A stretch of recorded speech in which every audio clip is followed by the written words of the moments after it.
ऐसा ना सोचो कि उपासना में परीक्षा नहीं आएगी। वासना की, शरीर संबंधियों की, ये सब परीक्षाएं आएंगी। बार बार स्त्री, बार बार पुरुष बनते हुए भटक रहा हूं, कौन रोक पा रहा है? आज अवसर मिला है आचार्य और गुरुदेव की कृपा से इस चक्र का भेदन करने का। आप इस चक्र के भेदन की सामर्थ्य तुम्हें हो तो बात करो, अन्यथा राधा राधा जपो। तुम्हारा जो कर्तव्य है वो हमारे साथ करो, नहीं तो जाओ। हम भरोसे श्री जी के, भरोसे दृढ़ इन चरणन के रूप निष्ठा है तो ये नौटंकी नाटक माया की तुम्हें परास्त नहीं कर पाएंगे। अगर निष्ठा नहीं है तो फिर ये नौटंकी नाटक हो जाएगा। दोनों को देख लो। अगर निष्ठावान है तो भक्ति रंग ले आएगी। जितने भक्त चरित्र पढ़ते हो, क्यों पढ़ते हो? इसी बात के लिए पढ़ते कि हमारे आचार्य गुरुजन महापुरुषजन कैसे निष्ठा वाले थे, हमको वैसे ही चलना है। वाह वाह, चरित्र सुन के तालियां बजा दी, आनंदित हो गए, कितने महान भक्त। लेकिन आपका चरित्र क्या है? आपकी निष्ठा क्या है? प्रभु के प्रति आपका समर्पण क्या है? ये बहुत बात समझने की है। अगर हमारे प्रभु वनवास में है, सियाजू को सब सुविधाओं के लिए दोनों तरफ से प्रार्थना की गई, कभी जनकपुर में रह लेना, कभी महाराज, तो दशरथ जी के प्राण बच जाएंगे। हम सब आपको देख देख कर 14 वर्ष तक जी लेंगे कि सियाजू है मानो राम जी। उन्होंने कहा कैसी बातें करते हो? क्या शरीर से छाया को अलग किया जा सकता है? क्या देह से प्राण को अलग किया जा सकता है? ऐसे राम से सिया अलग कर सकते। ऐसी हमारी भक्ति होनी चाहिए। जुगल सरकार से हमारा जो संबंध है उस पर फर्क नहीं पड़ना चाहिए, उससे बढ़कर नहीं। जिन्होंने इस संबंध को स्वीकार नहीं किया वो पहुंच गए जहां थे उससे नीचे। बिल्कुल होश में हो जाइए, सबसे कह रहा हूं, होश में हो जाइए। ये जो कृपा बरस रही सिर्फ अहेतुकी है, आपको लेकर किसी गुणाभिमान के कारण नहीं है। आपको लगता हो कि हम कुछ है इसलिए श्री जी हमें प्यार करती हैं, कुछ नहीं हो। तुम माइनस में हो, प्लस जीरो में नहीं आएंगे, माइनस आओगे, प्लस में नहीं आ सकते। आप ही नहीं, हम सब। अगर कुछ है तो उनकी कृपा से है। अगर जितनी बिगाड़ है वो मेरी तरफ से है, पक्का समझ लीजिए। जितना दुलार मिल रहा है, हमें लगता है अगर ऐसा दुलार मिले तो प्रियाजू के दुलार को पहचानने में देर न लगे। केवल उदर पोषण, वस्त्र और वास के लिए पूरा जीवन मेहनत करते हैं, लेबरी करते हैं, रिक्शा चलाते हैं और परिवार को अन्न और वस्त्र और वास की पूरी सुव्यवस्थित व्यवस्था नहीं हो पाती। इसलिए ये जीवन श्री जी को दे दिया तो दे दिया। केवल हमारी महारानी जो आश्रय रहेंगी, रुपया नहीं, व्यवहार नहीं, धन नहीं, पति नहीं, पुत्र नहीं, परिवार नहीं, कोई संबंध नहीं। सब संबंध का निर्वाह प्रिया प्रीतम के भाव से करेंगे। प्रिया प्रीतम के भाव में ठेस पहुंचेगी तो हर संबंध को स्वाहा कर देंगे प्रभु के चरणारविंद की तरफ। अगर ऐसी निष्ठा नहीं है तो भाग जाओ, संसार में भाग जाओ। निष्ठावान ही इस मार्ग में आगे बढ़ सकता है, बढ़ नहीं पाओगे। जिसके अंदर ये है ना, प्रियाजू से बढ़कर कोई है तुम्हारे इस संसार में, तो अभी या तो सुधर जाओ या भाग जाओ। इस मार्ग में चलने के लिए पूरा जीवन समर्पित करके। और ये कभी नहीं देखा गया कि स्थिति क्या आ रही है। जैसी भी स्थिति है मैं राजी हूं, आप राजी हो ना, मैं राजी हूं। ये जीवन आपको दे दिया, आप जो मनावे सो करो, जो होली खेलो सो खेलो।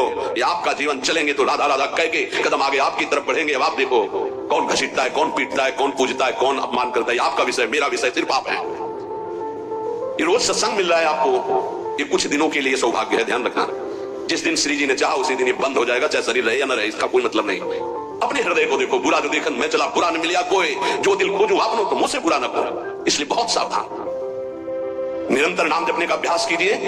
जो गुरु कृपा, इष्ट कृपा है, उसको अपने हृदय में रखिए कि ये आपकी कमाई नहीं है, ये धरोहर दी गई है। अगर आप इसकी अपमान वृत्ति, अवमानना न करेंगे, जो अवहेलना करेंगे, तो ये गायब हो जाएगी। ध्यान रखो, जिस दिन गायब हो गई उसी दिन संसारी हो जाओगे। शब्द याद कर लो, घोर संसारी। डट के भजन नहीं करोगे, शरीर से सेवा नहीं करोगे तो बुद्धि भ्रष्ट हो जाएगी और इनका दंड मिलेगा। जब पूरा भगवदाकार जीवन होता है तब ये बात बचती है।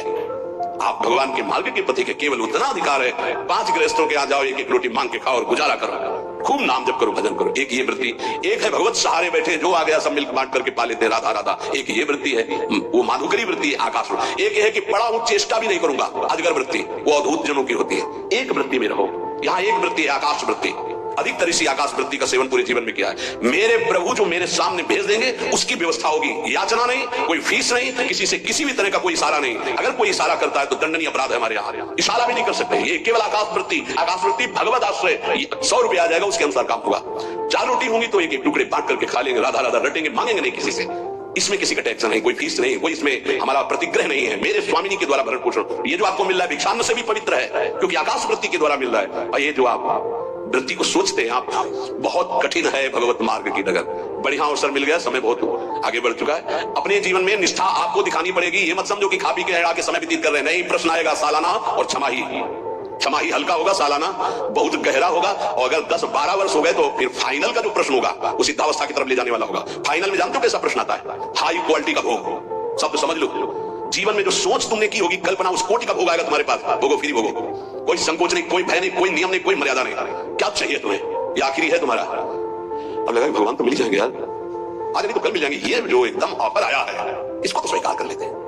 नहीं, ये 12 वर्ष वाला फाइनल का प्रश्न है, तुरंत भूमिका बदलेगी। अगर आप जीत गए तो तुरंत अध्यात्म की भूमिका बदलेगी और आप ऊपर उठ जाएंगे। पर प्रायः जो गुरु कृपा पात्र नहीं है वो ऐसी जगह फेल हो जाता है, वो ऐसा धम्म से गिरता है कि दोबारा चढ़ना मुश्किल हो जाता है। आ सकती है, जा नहीं सकती, आ सकती है, जा नहीं सकती, स्त्री में आ सकती, पुरुष में आ सकती, भोगों में आ सकती, आ सकती है, जा नहीं सकती। इसलिए साधक सावधान, हमारा केवल एक लक्ष्य प्रियालाल। चाहे अब जो कुछ हो जाए कदम पीछे नहीं, चाहे निंदा हो, स्तुति हो, भूखो मरू, कुछ भी हो, अब हमारा जीवन केवल प्रियालाल के लिए। इसमें कोई बाधा करे तो सर्वस्व त्याग करके खड़ा हो जाए मार्ग में। विश्वास अगर है दृढ़, ये तो क्या है जो आंतरिक में जिस महल में वास मिला हो बड़े बड़े ऋषि मुनियों के लिए दुर्लभ है। इसलिए ये हरिवंश बल से कह रहा हूं, गुरुदेव के बल से कह रहा हूं, ये अपनी निष्ठा में फिसलना मत। हम नीच हैं, अदम हैं, पर स्वामिनी जी के हैं बस।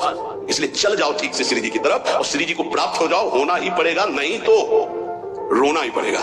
और इस रोने के आंसू पूछने वाला नहीं मिलेगा जब परमार्थ से भ्रष्ट होकर कोई रोता है। इसलिए अब चलो, अब लो नशानी, अब ना नशे हो। आज तक जो हुआ राधा राधा, अब आगे हमारे जीवन का लक्ष्य केवल लाडली जो है, ये बात समझ लो। हमारे जीवन में कुछ भी घटे, श्री जी के सिवा हमारा कोई नहीं है। ये शब्द बोलना पड़ेगा आपको, ये हृदय में तुम्हें उतारना पड़ेगा और इस कसौटी में तुम्हें पास होना पड़ेगा कि श्री जी के सिवा हमारा कोई नहीं है। अब इसको आप कितने वर्षों में दिखा पाते हैं? ये जिस दिन दिखा दोगे उसी दिन अवस्था आ जाएगी जिस अवस्था के लिए हम तड़प रहे हैं कि हम प्रियाजू के लिए रोएं, प्रियाजू हमारे मानस पटल पर छा जाए। राधा वल्लभ लाल।